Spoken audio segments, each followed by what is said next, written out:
Hello, it's Gabby here for you. Before we jump onto this week's podcast, I just want to let you know about 2 ways that you can work with me. First of all, I do one-to-one coaching and I do that via Zoom, so we can jump on a Zoom call at a time to suit you. The second thing I've got for you is an online coaching course that's 12 modules that you can download straight away now. There will be a link somewhere around these podcast notes.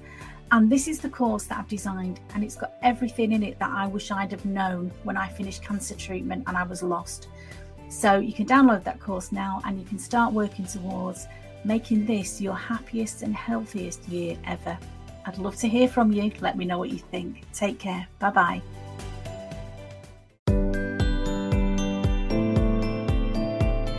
Hello and welcome back to Confidence After Cancer. I'm your host, Gabby Mosseshead. And in today's episode, it's going to inspire you in the most empowering way. I am thrilled to introduce my guest, Joy Humour, a woman who truly lives up to her name. Joy is the founder of Travel with Joy TV, and she's on a mission to help women discover the confidence, freedom, and pure joy of solo travel. After surviving stage 4 cancer at just 33 years old, Joy made a powerful decision.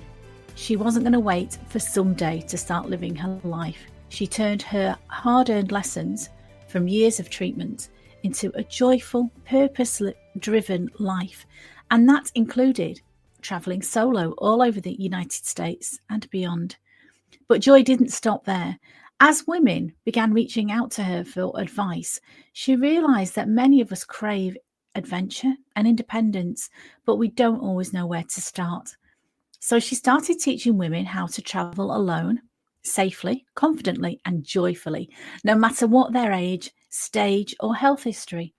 And so in this episode, we talk about overcoming fear, rediscovering confidence after cancer, and how solo travel can be a powerful tool for healing and growth. So if you've ever thought, I'd love to go there, but not on my own, this conversation is absolutely for you. So let's dive in and learn how to explore boldly, travel safely, and live life fully with joy.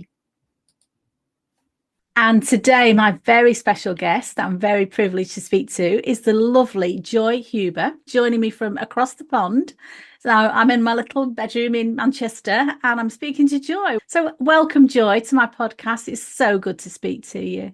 Thank you so much for having me on. I am a fan of your show, and the more episodes I listen to, I thought I have to plead with her to have me on as a guest so I can speak with this fabulous human. So really a delight to be on with you today. I'd really like this podcast to be about your story, how you've ended up doing what you're doing now, the journey that you've been on, because I think it's really inspirational.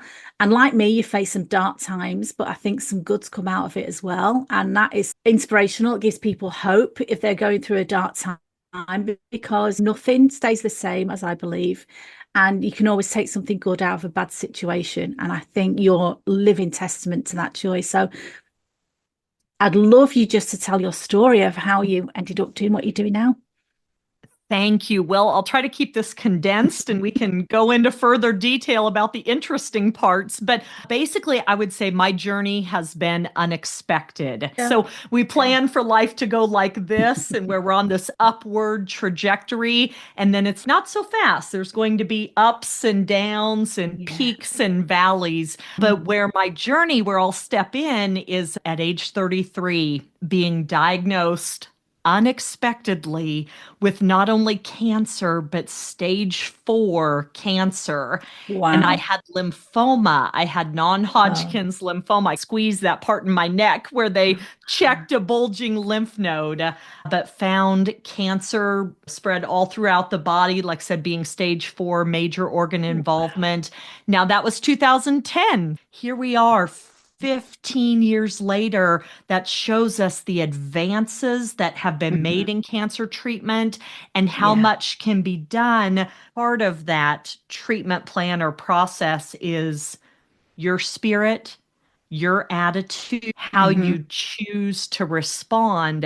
I think we got to be realistic and say you won't be joyful about cancer every day, but I tried to have more good days than bad.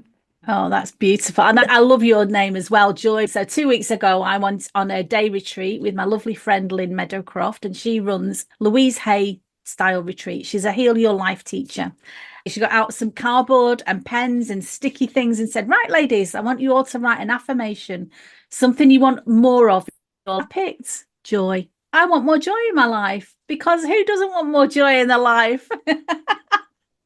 And I've manifested joy into my life, into every day. I'm looking at my affirmations saying, yes, I love my life. I feel joy and I am blessings surround me. And I think I'm really into the power of the mind, the power of the spirit. The medics that treat you when you have cancer are amazing. The advances that have been made in cancer treatment. But part of my journey was really mind, body, and spirit. It wasn't just taking the chemo or having the surgery. Really, what affected me and changed my life so much was the way that I thought about spirituality, and I thought about my own self-love has come out of this as well. So I'm hearing that through your story, Joyce. So tell us a bit more about that. It's like the universe has drawn us together to put a dose of joy out there for those that are facing cancer, fighting, or really whatever obstacle you are facing. Because, like I said, life is unexpected and we've all got something, right? Every single person listening right now can think of something. So I found the growing research and body of evidence on the power of the mind body connection. And often our thoughts become things, or what we think about, we end up manifesting, like you did with your joy card. And such a powerful example, but that's what we end up bringing into our life. And so don't get me wrong, at first at diagnosis, I'm certain I did have that a little bit of that pity party. And I think that's very natural because you have to give yourself time and grace to mourn the loss of your health or your life as you knew it unfolding. And I think you have to work through those stages of grief of you may be mad about things that aren't happening now or sad, and you have to mourn that and just come around to accepting. And what I realized with stage 4 cancer is, sorry, I get a bit of emotion still bubbling up, but I realized that someone may tell me that I have a very limited amount of time left. We're not meant to be here forever, for eternity. We all have a limited amount of time. And that hit me, just 33 years old, or young, as I like to say. And it just hit me, though. If you only have a few months or a few weeks, do you really want to spend it moping around, feeling sorry for yourself, having the why me pity party? Unfortunately, I realized what statistics tell us about how many men and women will face cancer in their life. I started thinking, why not me? This happens to so many people. There's nothing special about me that says I should be immune from this difficulty. But realizing the old adage of laughter being the best medicine, I thought, surely we can find humor here and that fine line between laughing and crying. And I ended up authoring a book out of it. It's called Cancer with Joy.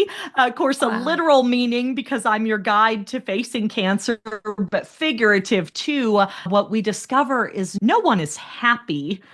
They have cancer. But I think, like you found too, you can have cancer and still be happy. Yeah, exactly. Yeah, of course, there are really dark times. And if you're facing a stage 4 diagnosis as well, that's the news that nobody wants to hear. I was stage 3 and I'm shocked by that. And I think as well, the shock of the diagnosis is something that a lot of people underestimate because it is like a bomb going off in your life. You think you're on a path, you think you've got everything mapped out, and then this bomb gets dropped, and it's like everything that you knew to be true isn't true anymore. You've got plans for retirement or plans for what you're going to do in 10 years' time. And then all of a sudden it's, what if I'm not here in 10 years' time? And I know that's true of everybody, really. My diagnosis made me realize tomorrow's not promised to anybody. But particularly when you've got that serious diagnosis and you're in front of a doctor with a very straight face telling you this is serious now and we're going to do the best, but there's no guarantees. And so you do go through that process. I hear that a lot from other people. the anger, the pity, why me, and the bitterness that can be with cancer as well. But I think it's really important to, as time goes on and you work through that, to not stay in that dark place, because life is for living. I believe that there's no point in being bitter about what's happened or regret for what you've lost. You can't change the past, but what you can embrace is today. Exactly. I love that. And you're probably familiar with that phrase, whatever happens to you in life, you take it and you either get bitter or you get better. And so Yeah. think about that obstacle and how can you allow it to make you better? What lessons can you learn? One of the most powerful lessons I found is just getting that perspective, that precious perspective that I feel grateful to have found at such a young age of 33, but You just really can. realizing that, like you said, tomorrow's not promised to any of us, and realizing the clock is ticking. And I think it does put our life in perspective about, have I done what I set out or wanted to do? And if not, I found I hadn't. And I thought, the clock is ticking. You better get busy living here. And then I think we move beyond just surviving or beating it, but to truly thriving. And just like you've done, such a beautiful spirit you are, but doing this podcast, being devoted to putting your energy, your positivity, your knowledge and experience out into the world, you're doing so much important work for the betterment of so many other people. But my whole world changed in so many ways when I got that diagnosis. But one of the most beautiful things was the generosity of other people that helped me. And as I went through the process, I thought, I just need to share what I've learned, because I learned and I studied hard, because they told me my cancer had a high rate of recurrence. And I was like determined, no, I'm going to do everything that I can. I'm going to study nutrition. I'm going to look at wellness. I'm going to look at mind, body, spirit. It was exhausting. For 2 or 3 years, I was like a student studying for a master's degree in wellness. And then I thought, all these things that I've learned, I want to share this with people, because everyone should know this information, because the medics, and they're amazing at getting you through the treatment. But then it's like, off you go now, back to your old life. And I thought, I don't want my old life. This is what made me sick. Yeah. Yeah. Yes. Oh, I can definitely resonate with that. When you start thinking Yeah. about, if I go back to doing what I was doing, Mm. that's what led to this disease or condition. And right. Yeah. So it's like, what lessons can I take from this? What can I tweak going forward? Yeah. I know I made changes in, I would drink some pop or soda before. You start Yeah. looking at that high fructose corn syrup, artificial flavoring. You're like, there is no nutritional value to this. My friends they probably can't recall the last time they saw me drink a pop or a soda or however you term that. But yeah, you introduce more vegetables. I do a lot more with fruit and vegetable smoothies. And you think about that exercise and activity, Yeah. even in middle age, if it doesn't have me as thin as I'd like, maybe it's like for your health, it's good to break a Yeah. sweat. And like you said, you look at all aspects from the mind body connection, but also the activity you're getting, the nutrition, how you're fueling your body. So many important pieces to the puzzle to fill it in. Love that as well. And I think as well, one of my friends said, oh, you mustn't blame yourself for getting ill. And I thought, it's not about blame. This is about taking responsibility. I'm not just going to present myself to my doctor and say, fix me, give me a pill. I want to be active. I want to be involved. I want to be responsible for my health, because when you get that diagnosis again, for a while, you are out of control. You've got no control about what's going on in your life. You turn up for your appointments, you have the treatment, you do exactly what you're told. But for me, it was Yeah. about taking back some control of what I could. Yeah. I can control my diet, I control my activities, I can control my thoughts. And it's took me a long time to learn that. I Yeah. love this. Yeah, I can just see exactly why I was drawn to you, because in my book, one of my chapters was do's and don'ts at diagnosis. So, what are the things that I did that were mistakes that I don't want others to do at this difficult time? Or what are some things that I didn't do that I miss that I should have? And one thing I actually said is do control what you can, Mm. because so much during this time will feel out of your control. For example, my hair loss at my first chemotherapy treatment, the nurse said, oh, you have pretty hair. She said, now that will come out. She said, have they covered that with you? You're going to completely lose your hair.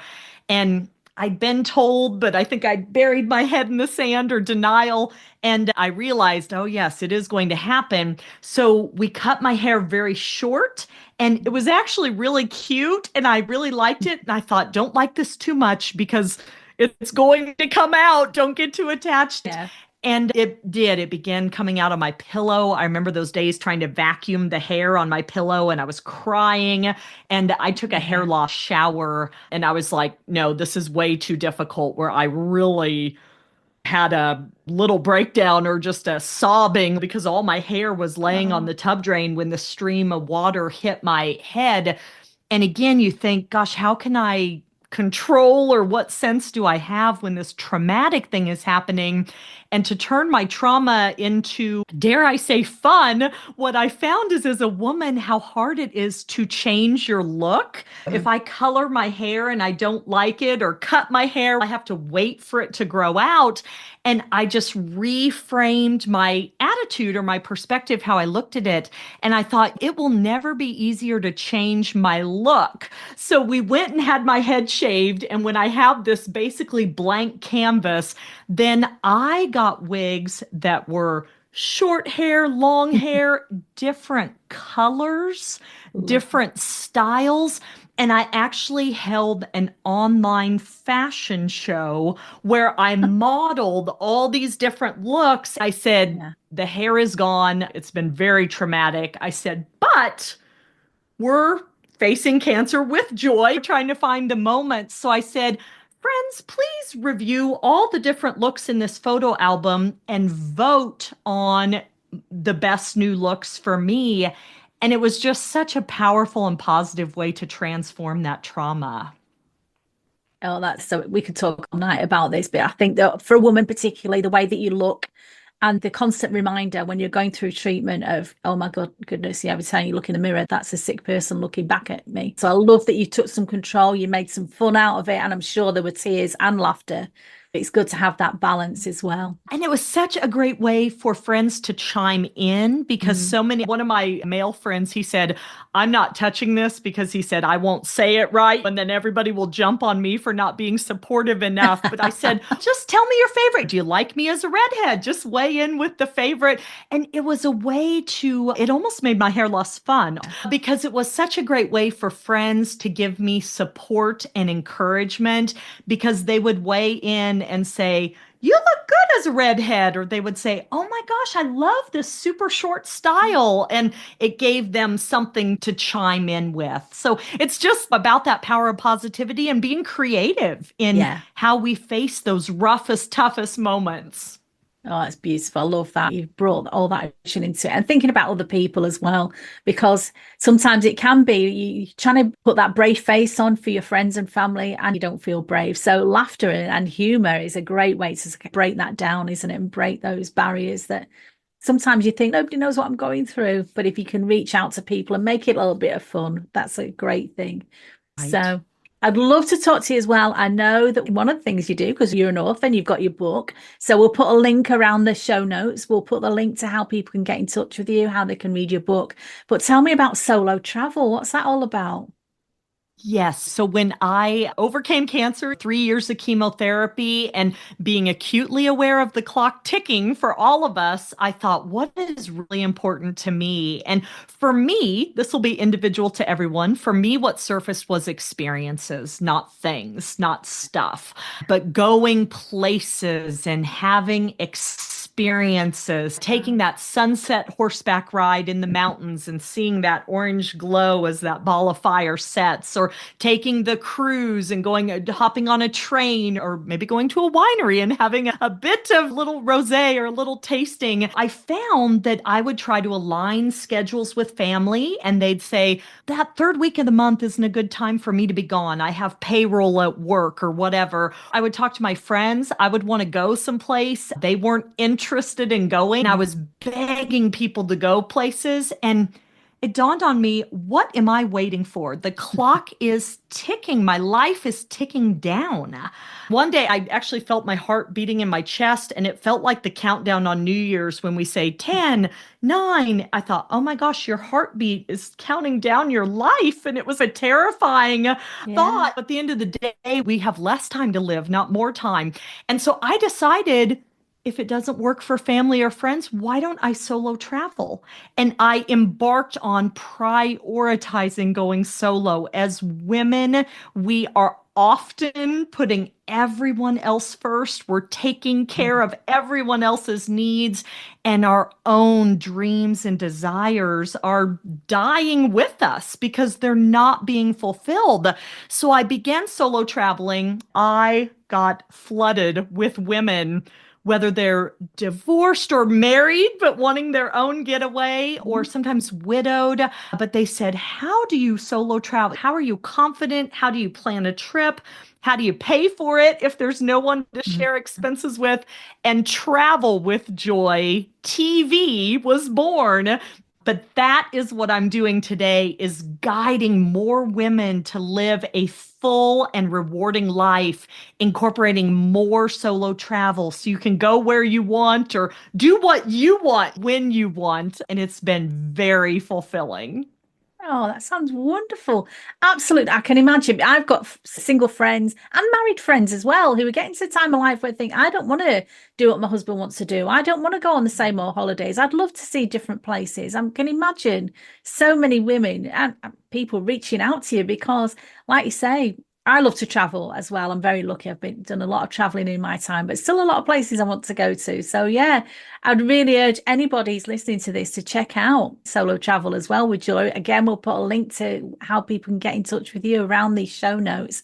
That's absolutely amazing. I love that, Joy. So you were talking, you got a big birthday next year and you're thinking about maybe coming to England. We need to I meet up. just seeing you, and like I said, it's one thing to hear you on the podcast and then getting to see what a light you are. I am committed now to begin saving for a hop across the pond again. So I'm in the States in the US. I'm right in the middle of the US. Crazy climate right now. And so I think I need to take a holiday. When I had cancer, I was 33. And I thought, if I beat this, I'm going to get out of the country. I hadn't actually been outside the US, but when I turned 40, I traveled to Italy and went all over Milan, Venice, the Vatican, went Oh, to Rome, Pisa, the Leaning Tower, the Amalfi Coast, but I was really focused on oh. Italy. And I do have a crazy love of tea. I'm that person that the water has to be the correct temperature for the type of tea. That way it can Quite right. properly be created. So anyway, so England is actually high on my list. I turn 50 next summer. So see, Oh, 15 wow. years since being diagnosed with cancer at 33, 48 now, but I think I'm going to have to come so we can meet up, do a follow-up with Absolutely. all your listeners. And you've talked about coming to England and look, London, that would be fantastic, I'm sure. Is there anywhere else that you'd really like to travel to? Have you got Um, anywhere? j- I've still a number of places in the United States. When I was growing up, my family didn't have quite as many resources, and we would do very affordable driving trips. We didn't all Yeah. often board a plane and fly away somewhere. So there's still a lot in the US I'd like to see, and a lot of Europe I would love to Oh, see. I yeah. believe my last name Huber is German, so maybe Ah, yeah. Germany or Greece, or just so many great areas I feel. And again, I might need to get out of the US for a while. So Yeah, so I may maybe. be more of a regular in Europe. You can look for a dose of joy, but I just want to encourage women to live their life fully. And like I said, a lot of times when I'm coaching people, I say, start small. You don't have to start with your bucket list trip. If you're just starting, sometimes I even tell women, go someplace that you've been before, maybe with your family or your Ah, spouse or partner, but maybe you've done the kid things then. And yeah. this time you're going back, you have some comfort with that area, but this time you can do what you want. And it's good to notch those small wins or get comfortable. And then as you grow your confidence, you can expand where you want to go. So tons of tips. And like I said, I try to share those online too at Travel with Joy TV on some of the social media platforms. but I know we'll share out all of that. We certainly will. That sounds amazing. And I talked on one of my recent podcasts about the fact that I want to do different things. And one of mine was, I love my home city, Manchester in the north of England. It's cold and it rains a lot, but I do love it. There's so much of the history that I don't know. And there's red bus tours around Manchester. I've never done that. And then I believe there's a walking tour where you walk around and they tell you all about the history of the old buildings and what goes on. I need to do that. And you've really inspired me to make sure that I make that happen quite soon, because I've been talking about it. I need to do it. Yeah. I know. And I tell people it's sadly, we're all a diagnosis or a heart attack or a car accident away from a completely different life. And it's unfortunate, but it's also important that we have that realization, because with that, we have the power to act on it. And like you said, you're going to take that walking history tour, go sooner rather than later. And yeah, I know I work with women and I tell them, I say, hey, go out and do your tours and do your things during the day. And if you're nervous about being out after dark, don't. Just go out during the day, get into your cottage or wherever you're staying, maybe get some takeout. And what a lovely time to have a cup of tea, have a hot bath, stream a show, journal and reflect, because you've got the peace and quiet without the children around. So there's a lot of things you can do and stay home or stay where you're staying in the dark if you're not comfortable getting out. So there's a lot of modifications that you can make to make solo travel happen, but in a way where you're confident and comfortable. Love that, Joy. Thank you so much. And I think that's a really nice thing you really just struck me what you've just said. And a really nice thing to finish on is sometimes you have to travel to come home to yourself. And I love that. Absolutely. Oh, that gave me chills. Beautifully put. Like I said, this has really been an honor for me to get to be on with you today. So I am deeply grateful that you accepted me as a guest on your very important show, because it's very impactful. You've reached me in the middle of the United States. Wow. And for that, I thank you. Everyone needs more joy in their life. We all need to read your book. We need to look at your website. We need to get out there and travel, like you say. It's a big old world out there, but it's sometimes just around the corner from you in your own backyard. There's beauty there as well. So on that note, Joy, thank you so much. Thank you so much for joining me today. It's been a pleasure. And let's have that tea in London very soon. I'm going to plan on it now. So let's plan on it here in 2026. We'll see you soon. Excellent. Thank you so much. Thank you, my love. Bye-bye. Wow, what an incredible conversation with Joy. Her story is such a powerful reminder that even in our darkest seasons, there's still room for light, for laughter, and yes, for joy. From facing a stage 4 cancer diagnosis at just 33 to becoming an author, a speaker, and fearless solo traveller, Joy has truly shown us what it means to take back control and write a new chapter on your own terms. She reminded us that a positive mindset isn't about toxic positivity or denying the pain. It's about choosing to look for light even when life feels heavy. Her insights on the mind-body-spirit connection and how cultivating joy can support healing was such a gift. I'm so grateful for this conversation. And her message about solo travel, that it's not just a holiday, but a gateway to discovering your own strength. And that's something that every woman deserves to hear. So if Joy's words resonated with you today, I would encourage you to check out her book, Cancer with Joy, and visit her website, travelwithjoytv.com, for free resources, tips, and inspiration to help you embrace life, even if it looks different now. So until next time, remember, joy is not just possible after cancer, it's powerful, and you are allowed to chase it. Thank you so much for listening. As always, I would urge you to stay safe, stay sane, and I'll see you next time. Bye-bye, my love.